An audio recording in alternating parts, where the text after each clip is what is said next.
Hello and good afternoon. My name is Alexander Richter. I'm the founder of Think Energy, and welcome to this week's Focus on Geothermal Energy for the Weekend webinar. We're really pleased and honored to have with us today Lauren Boyd, the Director of the Geothermal Technologies Office at the US Department of Energy in Washington, DC in the United States. The US DOE, in particular its Geothermal Technology Office, of course, has done a tremendous work on geothermal, last but not least on EGS and other technology options, research and so on. And we're very pleased to see that work continue. And Lauren will tell us a little bit more on the current status of geothermal in her office and in the United States. As usual, you will have the opportunity to ask questions within the webinar system. So please put your questions in there. After the presentation by Lauren, we'll be going through these questions, trying to group and go through these questions and answer as many as we can. And and with that, I'm handing it over to Lauren. Lauren, great to have you on board. Thank you so much for having me. I'm honored to be here, and Think Geoenergy is my #1 source of geothermal news. So I really appreciate the opportunity to get to speak to you and your audience. So I will start. Hopefully all my slides are visible here. I am going to start with just a quick overview of geothermal in the context of the energy system in the United States and globally as well. At the highest level, I would say that I think one of the areas where we're very interested in within the Department of Energy and why geothermal has the attention it does right now within the United States is the impacts that it can have on the grid. And so when you look at peak energy demand that's rapidly rising in the United States and elsewhere as well, 700 to 900 gigawatts of peak power demand by 2050 is sort of the low end of our power predictions. Thinking about space conditioning and the amount of energy, in-home energy use that requires, and then the costs that are commensurate with that in-home energy use. And this is globally, in the United States, it's around 50% of our home energy use and hundreds of billions of dollars spent on building energy costs.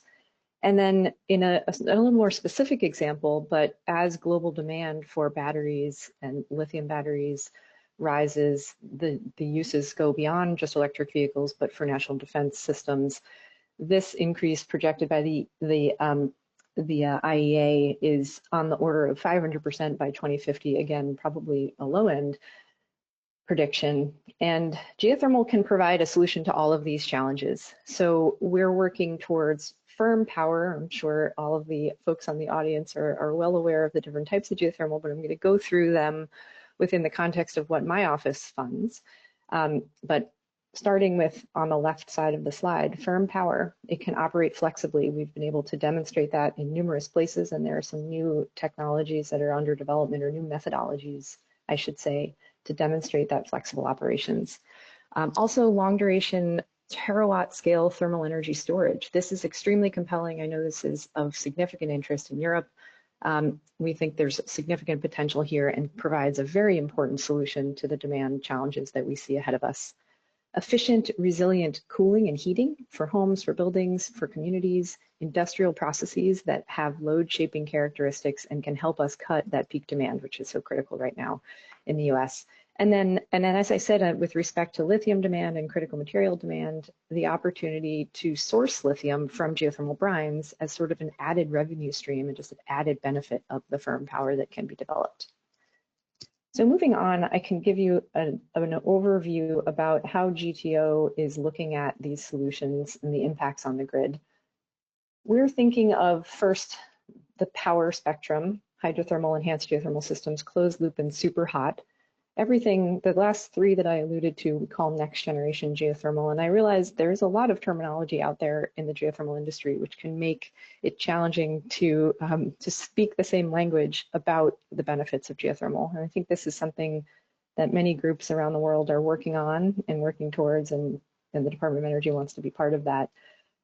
Right now, our terminology is bucketing enhanced EGS, closed loop, AGS, and super hot into the next generation area and category. So we're working in all of these technologies. The domestic source of power and resource in the United States is around 5 terawatts, which is very dramatic number, and around the world there's equally large resource amounts. This is available across the United States, and that amount of energy, though, will be completely driven by the techno-economics of next generation power production. And that's a key part of what my office works on. We're working to lower the costs of geothermal development, help find new resources, and help develop the technologies that can make new spaces accessible. From a thermal energy perspective, we're looking at heating and cooling from geothermal and thermal energy networks. The reason is because there's an opportunity to essentially provide reduced peak demand and in a very dramatic way. So the opportunity in the United States from the modeling that my office and our national labs have done indicates that we can reduce summer peak demand, which is highest, by about 12 gigawatts, and winter peak by over 40 gigawatts by 2035. And that translates to very significant cost savings. So the avoided generation means avoided costs for consumers, avoided need for building of transmission, which is challenging in the United States right now. So there's a really significant opportunity to reduce by using these more efficient technologies and by sharing loads between buildings within communities and campuses to reduce the need for energy in this very challenging energy hungry environment. And then finally, storage. Again, I know this is a significant area of interest around the world. The durations that can be diurnal and seasonal provide a really exciting and interesting opportunity for industrial heat or for cold, which I'm going to talk about later, that can shape and shift and balance loads. So the role that my office plays, again, we're within the Department of Energy's Office of Energy Efficiency and Renewable Energy. We are looking at the highest level to access that firm, flexible power, that resilient thermal energy and storage for beneficial use. And we do this by trying to drive innovation, learning by doing in the lab and in the field to de-risk these concepts that are being developed by industry, by academia, by national labs, with the ultimate goal, of course, of reducing costs and then by helping increase deployment. So we also spend a significant amount of our time conducting analysis that is objective and trying to make data available, because we know, those of us who've been in this industry a long time recognize there isn't a lot of data available to better understand how to develop and sustain geothermal resources. So one major goal of our office has been any bit of data that's collected by through our funding publicly. So that's another very important goal, not only to share publicly, but then to utilize as we iterate on our analyses. We're also partnering, with utilities, with companies, with other government agencies to support geothermal growth around the US. And ultimately, as I said, with the goal of accessing this very underutilized potential in the United States, spurring industry growth and helping to bring on lower cost from power and thermal energy. So when we develop funding opportunities, which is one major way that our office helps to advance the geothermal sector and the geothermal technologies, we develop those funding opportunities for the community to apply to and bring their ideas to us with our program planning in mind. And we develop program planning that can be on the order of 5 years to 10 years to all the way out to 2050. So this guides everything that we do within our office, and it's developed in conjunction with the community. These are the technology that's basically the critical areas to advancing geothermal across that spectrum of technologies that I mentioned. And all of our office's work spans one or many of these areas.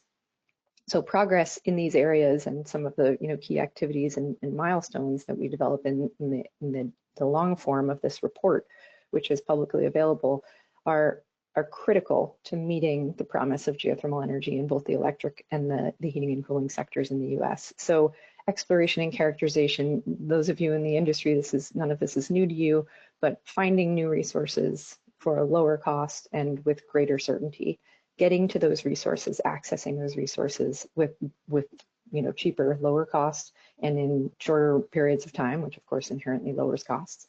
From the next generation perspective, how do we understand and sustain reservoirs so that we can be able to provide credible information to the finance community about the sustainability of our reservoirs and be able to align it with the 30-year lifetimes or 100-year lifetimes of hydrothermal systems.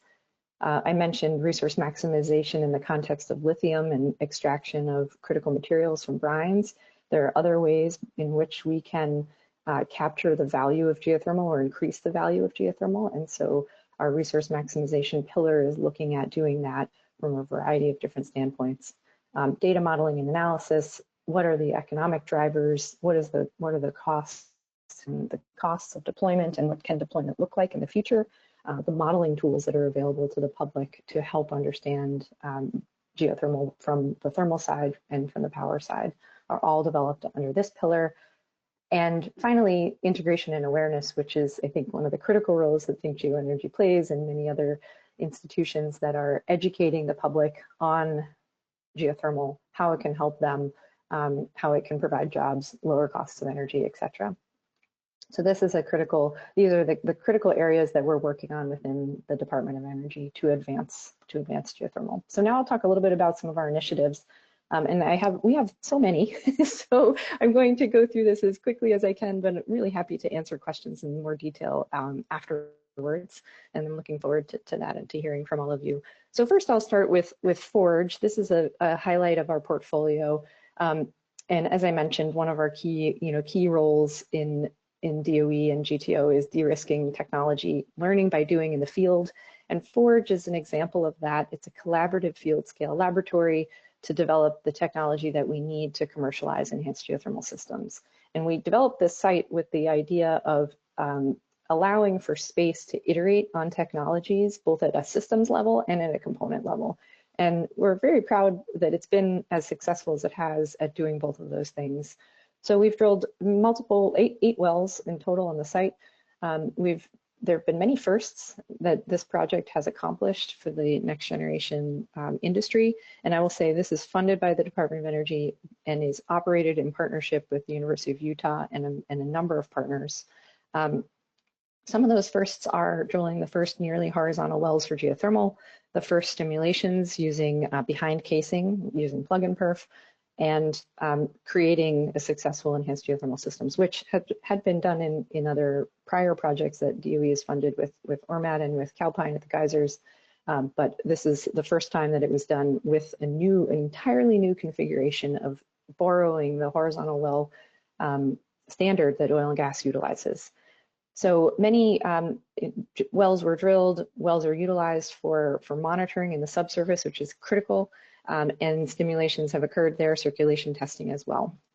So the drilling successes at Forge, I think, are something that you've probably heard about if you've heard of this initiative before, but we're very excited about the success and the impact that this has had on industry. So our instantaneous drilling rates at Forge improved by over 500% since the first wells were drilled in 2020. Those first wells were vertical wells. The bit life improved by over 200%. And drilling, we're talking about drilling in very hard rocks. This is granites, 30 to 40 KSI granites. We were able to demonstrate in partnership with a number of different collaborators at the site, drill rates of over 200 feet per hour, as opposed to what normally would be seen on the order of 15 feet per hour. So what's happening right now in industry, and many of you are part of this, is that industry is now improving on these results using the methodology that we demonstrated at Forge. And this was in collaboration with Texas A&M that you can see here on the slide. This is looking at the improvements that can be made on a minute-by-minute basis. How can we improve and balance and limit, basically, inefficiencies in the drilling process? This doesn't involve new technologies. This just involves being very thoughtful about where your improvements can be made, and how what the impacts of them, and measuring what the impacts can be. So Fervo is an example of an entity that is exceeding these drilling rates in their commercial operation, which is next door to the Forge site. They have exceeded rates and as I mentioned before, the direct correlation between how fast you drill and how costly your wells are, they've demonstrated, and I'm sure this number isn't even up to date at this point because they've drilled so many successive wells, but starting at around $9.5, $10 million per well for fully horizontal wells with 500-foot laterals, to less than $5 million in the span of only 6 months. So these learning rates are really dramatic. They surpass oil and gas learning rates, which in, I would say maybe earlier, a decade or so ago might have been a bit higher, but around 15% that we see in oil and gas. This is on the order of 30 to 35%. So there's a really exciting advances that have been made in the drilling space in the last few years and are being demonstrated and continuously built upon by our industry. So this is just an illustration of sort of the learning curve that's happened at the Fervo sites, and there have been about 20 wells drilled to date. So this is a figure that's from last year, but you can see just how fast they're moving because this is only from 2024. So the future of Forge is exciting. We were able to extend the Forge project. This project will continue, and the first order of business is a long-term circulation test. So we're looking to go beyond 30 days, go to 4 to 6 months, flow testing of the existing injection and production well pair. This is going to be a refined system, basically building on what we did in the 30-day flow test. This will be a closed loop system, keep the brine under pressure, we'll cool it, then re-inject it. We're considering the drilling of a third highly inclined well that will be offset with respect to the injector and producer called 16A and 16B. We're looking now to get an understanding of what the ideal spacing is, optimal heat extraction. And this is a critical challenge. We've made so many advances at Forge, and one of the final pieces that we need to understand for full-scale commercialization of this model of enhanced geothermal systems is what spacings do we need for optimal heat extraction? What does stress shadowing look like as we are stimulating? And how can we optimize these fracture networks at various distances for the longest term sustainability? So hopefully we'll be initiating long-term flow testing between 3 wells as opposed to just 2, which is obviously the direction that this is going in the future. This is meant to be a laboratory in the field, and as Fervo is demonstrating and others are thinking about, we're talking about massive fields of 20, 30, 40 wells. So beyond Forge, we have a demonstration portfolio. So Forge is a field laboratory. This is a huge consortium of folks working together. Many colleagues from global colleagues have been involved in the development of our strategic direction of Forge and in the day-to-day of what we should do next. This is a portfolio that I show on the screen now that's focused much more on individual scale projects. We have pilot scale projects, meaning we're working just with one entity in a specific site. Fervo is one of those entities, Mazama Energy is another entity, and then Chevron New Energies. So Fervo is working in a site that is directly next to our Forge site, and this is part of their larger effort to produce 400 megawatts. Mazama Energy is looking to develop a super hot resource. They have temperatures above 375 degrees. This is on the flank of the Newberry volcano, which is in Oregon. And we're very excited to have this in the portfolio as our first super hot demonstration since the last time that we worked in the super hot space with Altarock. And then finally, Chevron New Energies is looking at new innovative drilling and stimulation techniques in Pine Valley, Nevada. We also have an upcoming project on the eastern United States that is awaiting announcement. So another part of our portfolio is directly focused on drilling demonstrations, and I alluded to folks in industry that are taking Forge drilling improvements and applying them. So Fervo is not the only one. The Geysers Power Company and Occidental Petroleum are 2 awardees from our portfolio that were focused on. The initial goal of this whole portfolio was to increase drilling rates by at least 25%, reducing drilling costs and leveraging those results from Forge. So what we've seen in these campaigns so far is tremendous success. The Geysers Power Company is collaborating with Sandia, with Utah, the Forge team, and with Texas A&M.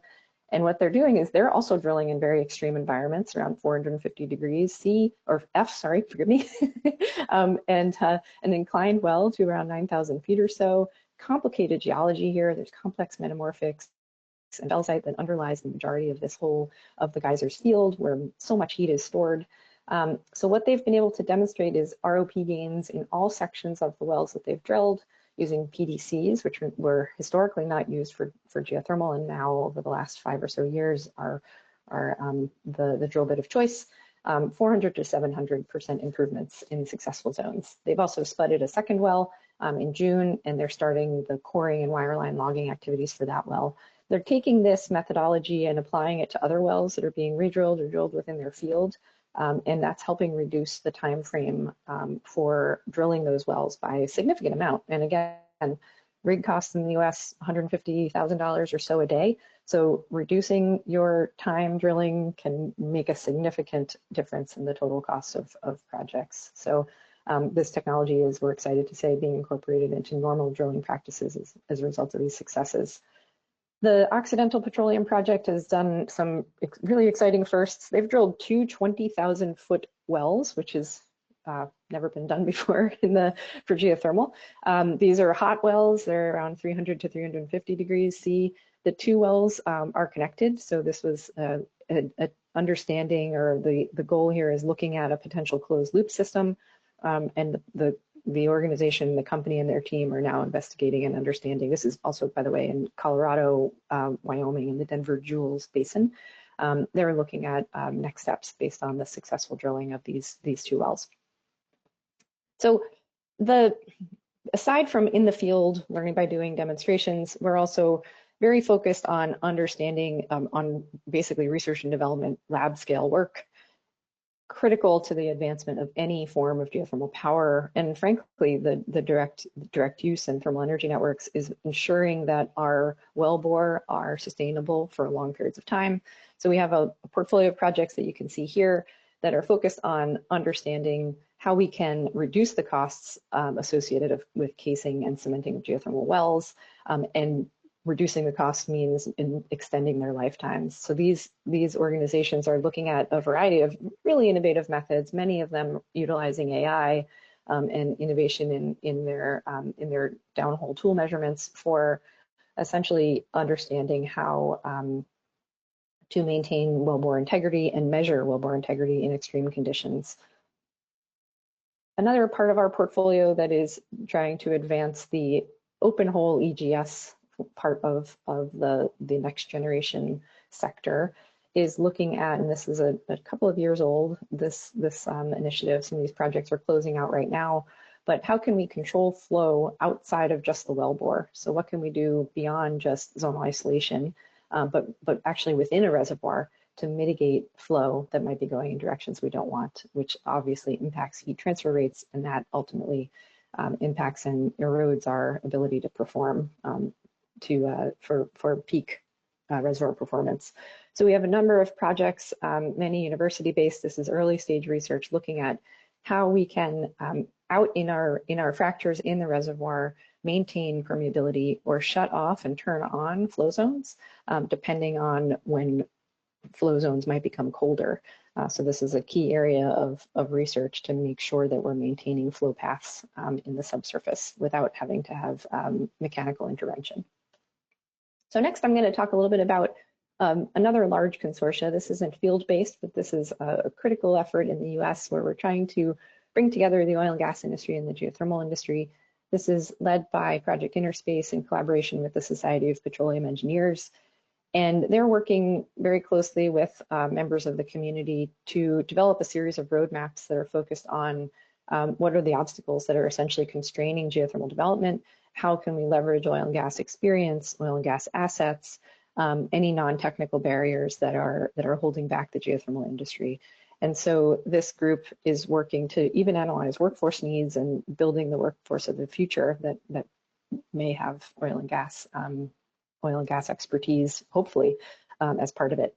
So the organization and consortia is working now to develop this series of roadmaps, which we'll be assessing within the Department of Energy, and then moving on to a subsequent phase where we will be releasing research and development solicitations, meaning calls for proposals based on the findings of these roadmaps, which, as I mentioned, touch both technical and non-technical barriers.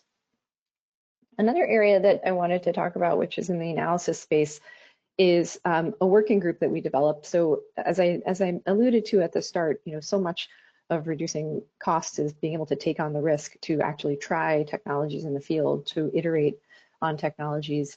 But another really good piece is understanding is the preliminary analysis that has to be done to be able to know what even to test in the field. And so some of the analyses that I've been showing based on capacity in the United States for deployment and what cost reductions and grid and peak power need reductions could come from mass deployment of heating and cooling or thermal energy networks or geothermal power, are all based on analysis that our data modeling and analysis portfolio runs. We also have another analysis that we work on, which is working with the community to test out and iterate on what potential configurations or technical advances could look like. So one collaborative working group that I think is really compelling is a working group focused on closed loop. And so this group is, as you can see the partners there on the right side of the slide, they're focused entirely on numerical investigations of the potential for closed loop models. And they are looking at both essentially one well systems and connected wellbore systems. And one of the exciting outcomes that's relevant for this audience is that the group has developed a tool that's publicly available for anyone called GeoCluster. It's online, and it allows anyone from the public, and the hope is that developers can use this, that regulators can use this, that the finance community can use it to understand what the economic performance of a commercial scale system could look like. So it looks at both the levelized cost of heat, or it allows you to develop as the user to test and to output levelized costs of heat and levelized cost of electricity based on the many iterations of simulations that this group has done in collaboration with the closed loop community. So the assumptions that were utilized were vetted with companies that we partner with and work with. So next in the analysis space is a critical effort that's focused on valuing geothermal power. And I can't speak for whether this is a challenge globally, but it is a challenge in the United States where there are very significant differences in the value of, or the PPAs, the power purchase agreements that our developers are able to get for the power they produce versus other technologies. And so we have an effort underway right now where we're working across a variety of entities, especially with utilities, to understand different grid territories around the United States, to understand production cost modeling, capacity expansion modeling, using machine learning, a variety of new modeling methodologies and market design approaches to help illustrate the value that the firm power geothermal produces can provide to the grid. And so this is something we're waiting to announce, we're ready to release and very excited about. There's a variety of different areas across the United States that will be participating, and I think it'll have very significant impact in terms of just again helping to communicate why geothermal can provide such an important part of the energy mix in the future. Back to the critical materials piece that I mentioned at the start, we've worked specifically with Lawrence Berkeley National Lab, which many of you may know, to produce a very comprehensive, the most comprehensive assessment of lithium resources in the Salton Sea region, which is in California. This is an area that has the potential to provide, many 370 million electric vehicle batteries, a significant amount, kilotons, thousands of kilotons of lithium from this one region. And now we're working to advance with a variety of other national labs to look at how we can produce lithium and other materials, manganese and others, from different new areas in the United States. So critical materials and securing supply chains is a really important goal of the new administration, and we are looking very closely at how we can support that as an added revenue stream through geothermal. So that's a portfolio that's underway right now, and we're excited to continue to work on in the future. One area too that will become a field-based area, field-based portfolio, and is still under review, but is focused on collecting more subsurface data that I mentioned earlier. There's just a dearth of data out there on, especially when in a country as big as the United States. It's really challenging to understand the subsurface in a robust and refined way everywhere, and so. To help developers, there's a need to build out this database and to collect more subsurface data. This regional data partnerships or initiative is focused on exactly that. So we're looking at large-scale campaigns where there is geothermal potential to get a little bit more refined data on heat flow, subsurface structures, the stress and the strain over these areas. So a lot of geophysics, some potential slim hole drilling and coring programs to, again, build out that data so we can have enough for appropriate resource assessments in areas that do have some potential. And again, communicate and share those high value data sets with the public. So I'll try to go through these last few slides very quickly, but I just wanted to say that I know thermal energy storage is of interest around the world. We have a demonstration project that's going to kick off in an oil field in California to look at how we can use the subsurface as essentially a battery.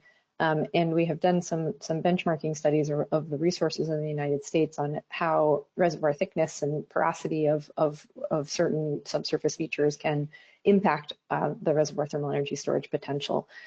So one really interesting outcome that I think is worth sharing with this audience is the opportunity to supply cooling for data centers using storage. So we traditionally think of thermal energy storage for heat, but I think that the analysis program that we have underway right now with a variety of labs and universities is looking at how can we utilize low cost or free energy essentially to chill water that can be stored in the subsurface and then utilized when costs are very high for energy in order to reduce the cooling burden of data centers that are being built out across the United States, of which 40% of their energy use is attributed to cooling.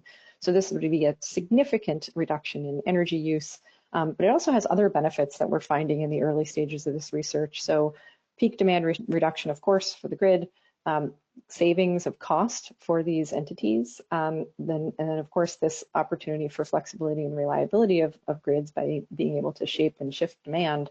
But also this system could provide the opportunity to reduce the water use of these data centers, which are inevitably building out around the country and around the world. So last, I will just share that we are working very hard to try to advance the thermal energy space in the United States. There's a significant need for a workforce in that space. We have some prizes focused on that. How can we get folks to join the drilling community to help us access more of these efficient systems that can help reduce peak demand in the United States by seeing more folks develop them. And we're doing that also at a larger scale through pilot programs that are taking place in 5 different sites around the United States. So a variety of different organizations working to actually deploy thermal energy networks. So utilization of geothermal heat pumps, but in conjunction with, as I mentioned before, connected systems where we're sharing loads around a community. So we're looking to develop these 5 projects with these partners, and those are being negotiated and finalized right now. So I'll just end here with the data repository and leave this QR code for you if you're interested in looking at our geothermal data repository. This is the place where every dollar of federal funding on geothermal, these projects are required to put their data onto the geothermal data repository and tag it appropriately. There's metadata, there's descriptions, there's papers associated with it. So we really hope that this can be a resource for everyone around the world to help advance the geothermal sector globally. And hopefully you can access this link from the screen. So that's it for me, Alex. Thank you so much for this opportunity. I hope I haven't talked for too long, but I'm happy to answer any questions that people have now.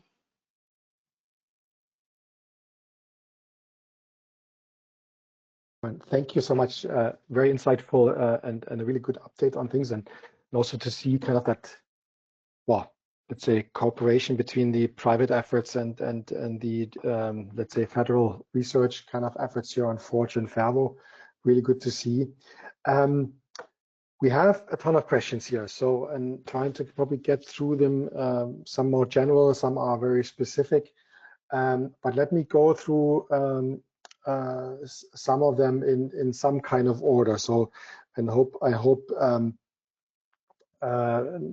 we'll get to most of them. We might not mention all. So maybe starting very briefly, and then that can be a relatively short answer on the energy demand. I mean, there is this huge discussion about energy demand growing with AI use in data centers, and there have been several reports about tremendous amounts of electricity needed. How does the DOE, let's say, see the role of geothermal in the greater scale of things in this context? Yes, I love that question because this has become a very significant area of interest for our new administration. So much so that recently, within the first few months of the new administration starting, they've released a call to the entire community to try to better understand how we can use federal lands.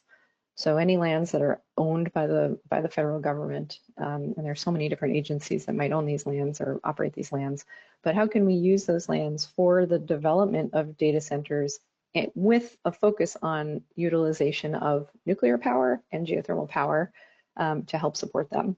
And so we've seen in the news, and I think you've covered many of these stories of, Fervo and XGS and Sage and others signing agreements with tech companies to provide firm power for their data centers.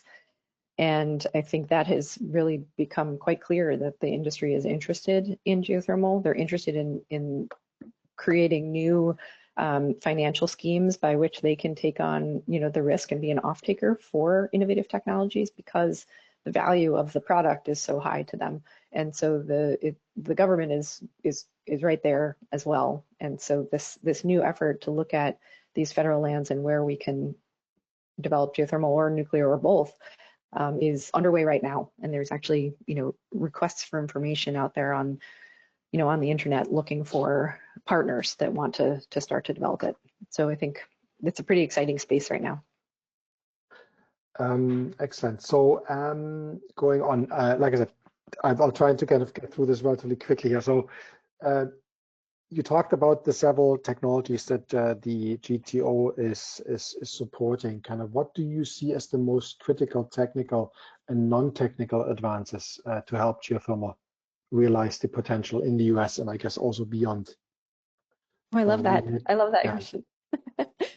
Well, I think that for enhanced geothermal systems specifically, understanding the thermal decline of these systems is the next critical question.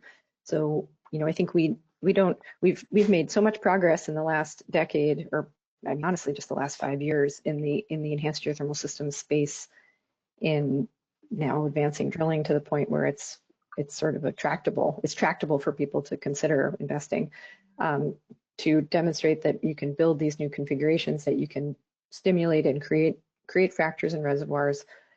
Understanding, though, recovery factors in a full-scale commercial operation, these multi-bench type of strategies that are being proposed right now, is the biggest technical question mark from my perspective. And that's something that we're looking very closely at within DOE, and excited to be able to have funding and opportunity to help address that through Forge and through hopefully future efforts. Did I get both parts of that question, or was that? Yeah, yes. Okay, thank you. Okay, now we're coming to Forge and Fervo, and of course, kind of, I guess, in the EGS context overall. One of the questions that I have, and I guess in one part or another also relate to the question, scale of geothermal projects and potential energy output has been one of the, let's say, key things for, let's say, bigger companies like in the oil and gas sector joining geothermal, is that some of the projects have simply been too small. Do you see EGS and AGS in that context helping geothermal reach that scale for these kinds of companies, or how do you see that in your work? Yes, absolutely. I do think that we are demonstrating, and by we I mean the community is demonstrating the ability to produce at the scale that is relevant for the oil and gas industry and for other larger industries to be interested now. And the finance community. I don't want to speak for them. I'm just a geologist. I'm not an expert in that space, but we've definitely seen a difference in the interest when we're talking about projects that are 5 megawatts to, or 30 megawatts to what is being proposed, at some of the next generation developments. Fervo is an example of that in Utah, where they're looking at 400 megawatts and potentially beyond. So that everything becomes more cost efficient as well as you increase these economies of scale, because of economies of scale as well. So I think we are getting there, and that key piece to be able to demonstrate that this is an achievable and maybe the lowest end of the bar, 400 megawatts or more. I think if we can prove out that reservoir sustainability piece, we are at a place where this is competitive with, large scale generation that we see across the energy market as well, from a baseload perspective. Yeah, and let's say you talked about Forge and Shallow being at a relatively close, well, in a similar location here. How do these projects differ, and could there be a commercial case for Forge in the future? Yeah, so our project initiated back in 2015 in this beautiful valley in Utah, and I don't want to speak for Fervo, but in conversations with them, I think the opportunity to develop next door to Forge was attractive. We de-risked the subsurface at the Forge site by collecting massive amounts of data and making it all public. So right now, the Forge project is still meant to be a field laboratory where the Department of Energy, the government, is taking on this risk to test and do innovative, risky things that all have a potential commercial output. But we work very closely with the Fervo team. They were part of the Forge project and have been part of it, and we are funding part of their development, a very small part, but a part of it nonetheless. So there's definitely a significant amount of collaboration between the two projects. I think the de-risking of the subsurface at Forge, this lab, was really helpful in informing a commercial decision for Fervo. And I would just say that Forge is at least the DOE part of Forge will not be focused on power production, because we're still looking at trying to iterate and understand the mechanisms that are going to control the most economic fracture development scenarios. But and I would say that right now the configuration of the wells is likely to not be a commercial configuration. So I think that to my earlier point, we'd need a lot more wells there to produce the amount of power that would be of interest. And we were testing a lot of things like spacing between the wells that we're learning quite a bit from from our modeling and from what Fervo's doing and what's happening at Forge. So the spacing might not be accurate for commercial power.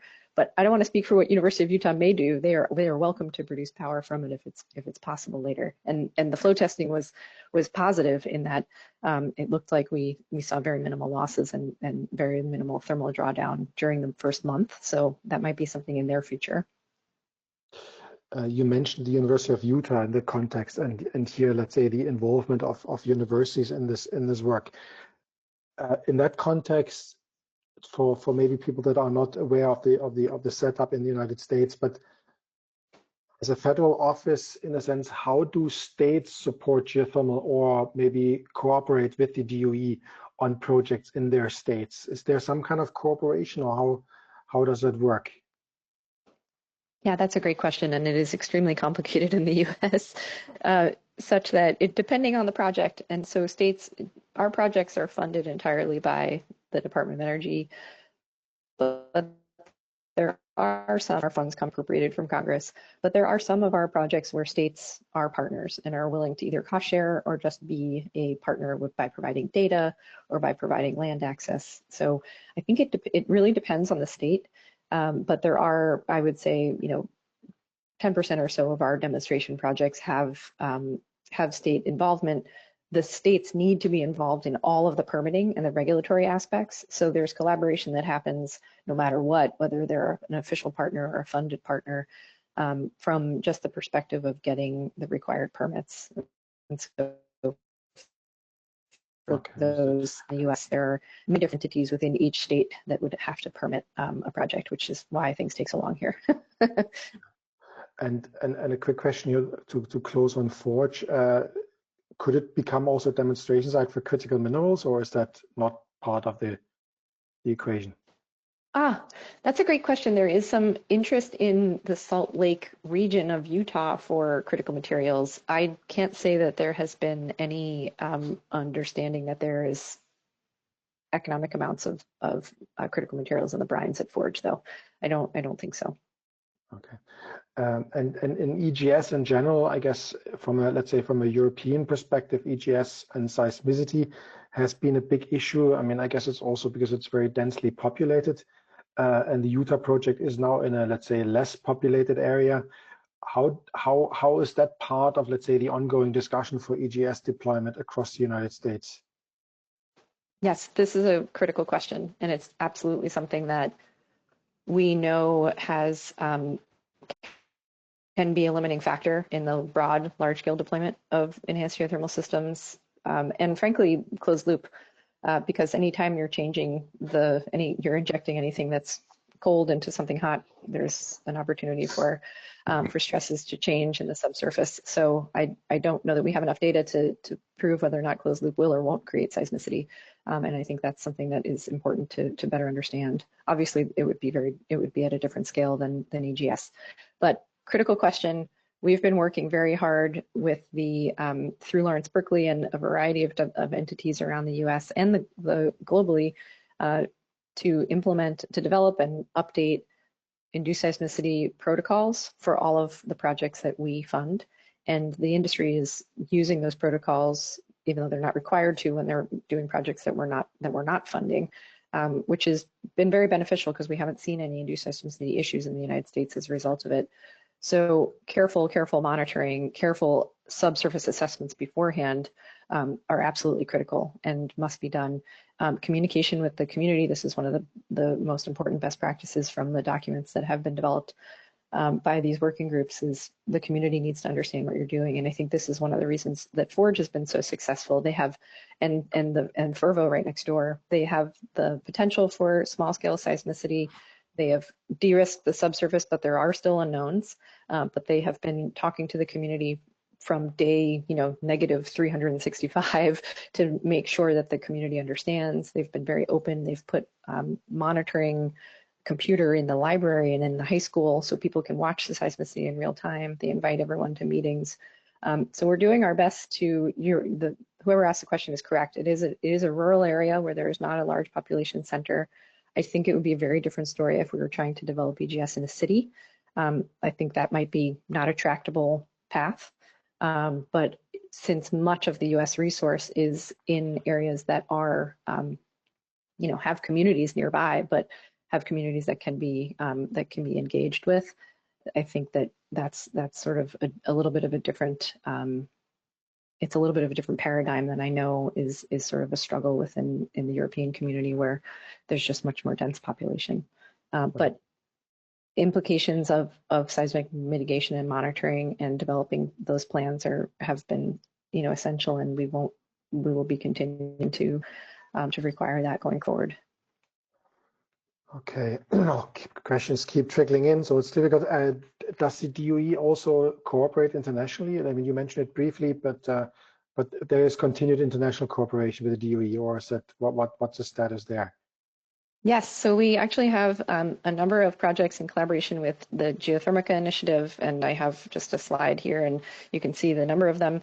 There's quite a few where our national labs are working with a variety of different entities around the world. These are phenomenal projects, and I have been working as part of the international community through IEA and through Geothermica for many years. Our participation in those are paused right now, but the value of these projects cannot be understated. I think leveraging each other's funding, expertise, opportunity, and access to sites to test is so incredibly important. So we will be eager to collaborate in the future as sort of our administration is better has a handle on all of the portfolios within the department, and kind of we can move back into that space of normal operations. Okay. Yeah. So the other question here with regards to the Mazama and Geysers projects that you mentioned, or Oxy and Geysers projects here, what power are they getting out of their wells, and kind of how does it compare to Fervo and the Forge wells? Oh, so those projects right now are not they're not developing power. They're still quite early stage. Obviously, the Geysers is the largest field in the U.S., so they have the potential to do so. I can't speak for the wells that the Geysers Power Company drilled outside of our project, but the wells they drilled within our project, as far as I know, are not yet connected to the power plants that exist. I'm sure that might be part of the future plan. And Oxy, I would say Occidental Petroleum, This is a very, very big deal. This is the first time that an oil company has moved into the geothermal space. They've done an incredible job of drilling the deepest geothermal wells in the US. They're analyzing the data right now for the 20,000-foot wells that they drilled, and I think our part of the project will be over after that analysis is done, and then we'll look to Oxy to see what they do, because I'm quite excited to know myself. Yeah. I mean, yeah, like Masama here is also mentioned in the question on the cooperation potentially with the Horizon 2020 Descramble project here with these high temperatures. I mean, I guess that's also interesting because Newberry was, of course, in the running for the Forge project as well, correct? That's correct. Yes, it was. Yes, and so there is a lot of data at the Newberry site as well. So we're lucky to be able to start with very credible geologic models and a significant amount of geophysical data and subsurface data. There's a number of operators looking at Newberry right now, and I would say collaboration across the superhot community is, I think, in the best state it has ever been, with the projects that are coming out of Iceland and New Zealand, Japan, and hopefully the US once we can sort of rejoin collaboration. But anyone who's interested in that space, there is an effort through IEA going on right now where they're looking to collaborate across these superhot projects, which obviously are very cutting edge, they're costly. And so collaboration is just all the more critical in these spaces. So there is a power, if the question though was related to whether power production is a goal at Newberry, the answer is definitely yes. And in that context of partnering, you mentioned that now the supercritical temperatures. I mean, there are now several organizations in the United States, like with the philanthropic kind of background, that are working on all kinds of geothermal topics, some more specific than others. Is there some cooperation on those things as well, just to make sure that kind of money is spent at the right places? A collaboration with the Department of Energy? Yes. Oh yes, very close collaboration. Yes, so you're right, there are a number of entities, nonprofits and think tanks that are leading the way in this space. Those folks are involved with the IEA working group on geothermal energy, and are sort of helping to lead the way there. But we have close collaboration with those groups to understand the technical barriers and align those technical barriers with the barriers that we've produced, through our road mapping efforts and through our strategic plans. So we are closely communicating across hopefully all the communities. But if anyone isn't feeling heard by us, please reach out to me, because we'd love to hear anything that you're interested in sharing about that space and other spaces in the geothermal arena. Okay, so we still have tons of questions left. So let's see how we manage. So I'll talk faster. Just a very quick question. So what's happening with the geothermal collegiate competition? Is that still on, or? I'm so glad that you asked. Yes, we are hoping to release this any day, and if it doesn't get released any day, it will be released for the next term, but it is coming. We've been working very hard to get that out the door. Because it was always really interesting. Oh, thank you.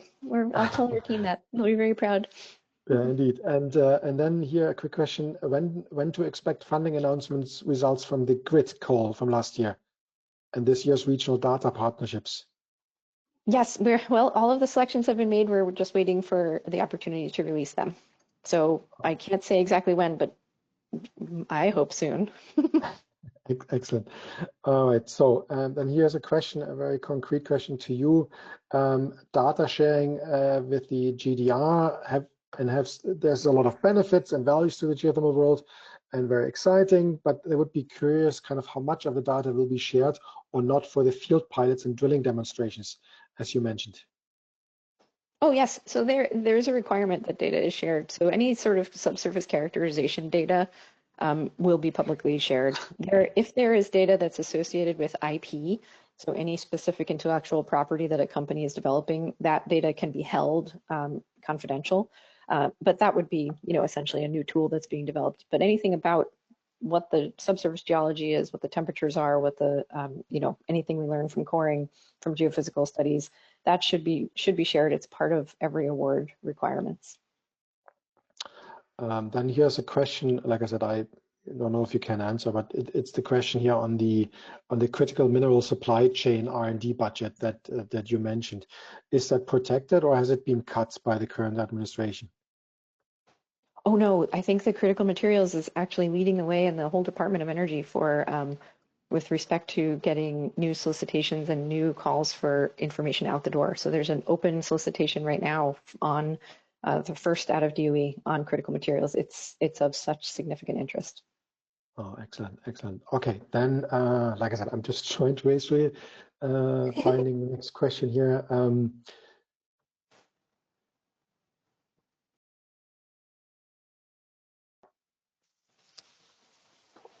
Yeah, so here about kind of like scaling geothermal in the United States beyond the Western states and so on. There's here a question kind of how much it's been looked at into the like east of the Rockies and the oil and gas rich states like Texas, Louisiana, Oklahoma, New Mexico. And here in that context, also the look into thermal energy storage here towards the east, like Pennsylvania, West Virginia, and Virginia, I assume it is. Yes, I think that's a really important question. The assessment that I mentioned that our office did in collaboration with the national labs on thermal energy storage looked at essentially the subsurface environments in a variety of different regions, one of which was east of, or actually a couple were east of the Rockies. And there's some interesting findings in terms of the opportunities for thermal energy storage. We definitely think, within the department, that there's an opportunity space for Eastern US storage, especially if we think about this cooling concept that I alluded to for data centers. It seems like a really compelling space. And I'd be happy to share that R-test report with you, Alex, later, if that's helpful. Excellent. Yeah, no, it would be great. And of course, for the audience, we will liaise with the DOE to kind of figure out kind of what more we can report on these exciting projects. So, but quickly here again, when can we expect pilots or commercial scale development deployment of cold underground thermal storage for data centers? Is that happening before 2030? Oh, heck yeah, we hope so. So we're doing this analysis that we're doing right now with the labs and academic institutions is where we have it on an accelerated pace. They're doing a phenomenal job, and the goal of that project is essentially to develop a pilot. And so obviously they'll complete their analyses, but then after that a pilot is in the works. So we're hoping to be able to demonstrate at a small scale that this is possible. It's a high technology readiness level. It's commercial, it's possible. It's just a combination of different equipment and technologies, and the modeling is the piece that we're trying to understand right now, and the cost benefits. So hopefully soon, underway starting within the year, but when it's actually built out, I can't say. Here's a very specific question again on Fortune Fell. We'll have to go back, unfortunately. And it's about rock fluid reactions, circulation, well performance decline, and so on. So the question is basically, what specific projects is DOE looking at or are focused on understanding this risk of the well performance decline in that EGS system? Oh, so we have a very significant portion of the Forge effort is focused on modeling and modeling with collaborators, across the industry and the labs. So from a numerical modeling standpoint, that is something that we are working, very rigorous assessments of. From an actual in the ground testing perspective, because obviously, that's much more expensive. That's sort of what we're envisioning for the next phase. There are many of our R&D projects that are testing at Forge that are touching on aspects of this with tools that they're developing or methodologies that they're trying to develop. But the opportunity to get out there and actually hypothesis test what the interactions will be at different fracture lengths, different well spacings, that's something we have yet to do. Okay, and then I think let's kind of cut this off, and I have two more questions, and I'm trying to somehow combine them, but this is a bit difficult. But here's a question, kind of like and we talked a little bit about the greatest challenges that geothermal is facing right now. I mean, we talked about scale. You mentioned a lot of drilling, kind of. But what other, let's say, key challenges that you see the geothermal sector facing that DOE could and should address going forward? Yes, I love that question. Well, I would say from a non-technical perspective, the financing and the high upfront risk is something that we are trying to address by providing to the prior question, helping to provide modeling and field opportunities to show that there's sustainability, but that high and develop programs to assist with the costs of the operations in the outset of projects. So, you know, reducing risk for drilling. I think that's a critical challenge for advancing the sector. I would say that there's also a very interesting supply chain challenge that is coming our way in the US at least. We need to scale up the production of products and materials, especially for the high temperature environments. Right now, everything is done, and this is probably the same everywhere, but the low manufacturing volumes of the components that we need of our tubulars and casing, sensors, these are all, you know, relatively bespoke. Turbines, a lot of supply chain issues there. I think that's going to be something that we are going to try to work on. And then related to that, how can we improve efficiency of operations in high temperature environments with new materials, new coatings? We've been working on sensors and electronics for years, but we're going to continue to push in that space too, because it's so important. So there's so many more. Permitting is a major issue, but that's not relevant to the global audience because I think our processes are just so much more complicated. Well, but permitting is an issue everywhere, so not just in the United States, for that matter. Okay, but I think with that, then there's one last question, and I think we will let you off the hook on this Friday. Okay. As the geothermal industry is expanding, we see that constant talk about kind of the workforce need and how we can address basically having a workforce that is available for, let's say, the expected growth for geothermal. And of course, for many people looking for jobs in the geothermal sector as well, I mean, this is a big topic. How do you see that, and kind of what's DOE working on to maybe help on that demand? Oh, I love that question. I'll be fast. This is a critical question, and it's a very important one because right now there's a lot of talk about geothermal, but not a lot of companies that are hiring to do geothermal work, more than there ever have been. But so I hear you, and we agree. There is a massive, and at least in the United States, and I'm sure globally, massive skilled workforce that has skills that are directly relevant in the oil and gas industry to geothermal. 300,000 people that could transition, you know, or take jobs in geothermal if those jobs were available. So many deep expertise in these, but we need more. We need a bigger industry to get there. And so what we are trying to do, I will say, is develop programs that help to train people. So this PATHS prize I mentioned is looking at the thermal side, heating and cooling space. People really want heating and cooling from geothermal. There's significant demand, not quite as high demand as growth in Europe as it is in our demand in the US is not quite as high as in Europe, but we're getting there. We don't have enough people in the drilling space to actually deploy these and certified installers. The other piece is Geode. I don't want to flip back through the slides and make you all sick, but Geode is looking at analysis with the labs on workforce gaps for the power sector. So how can we create new programs that are going to enable people to get up the skills while the industry develops, and while we incubate companies that can be the next Evers and Fervos and XGSs and Sages and Ormats. And so we need more people that can create companies so all of these trained people will have jobs. That is something we're working on. It's not the biggest part of our portfolio, but it is something we care very deeply about. Excellent. Well, and I think there are a few more questions here that definitely people want some answers, etc. But I think we need to leave it at that.